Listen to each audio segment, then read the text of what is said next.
Pays d'Afrique de l'Ouest, la République de Guinée-Bissau est bordée au nord par le Sénégal, à l'est et au sud par la Guinée, à l'ouest par l'océan Atlantique. Bissau est la capitale de cette ancienne colonie portugaise qui a accédé à la souveraineté internationale le 24 septembre 1973.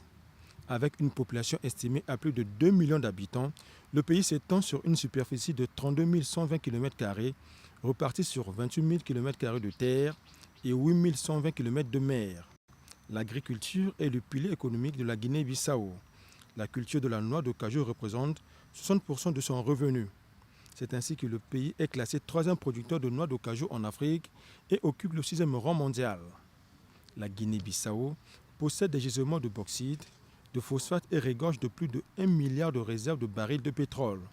Depuis mai 1997, le franc CFA est la monnaie utilisée par les Bissau-Guinéens, délaissant ainsi le peso de Guinée-Bissau, monnaie qui leur a servi depuis l'indépendance jusqu'à mai 1997. La vie politique de ce pays est émaillée de nombreux soubresauts. 20 ans après son accession à l'indépendance, la République de Guinée-Bissau connaît ses premières élections législatives et présidentielles en 1994.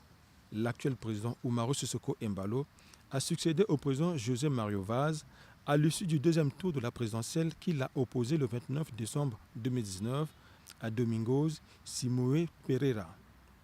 Sixième président démocratiquement élu, Umaru Sissoco Embalo est général de l'armée et ancien premier ministre bissau-guinéen.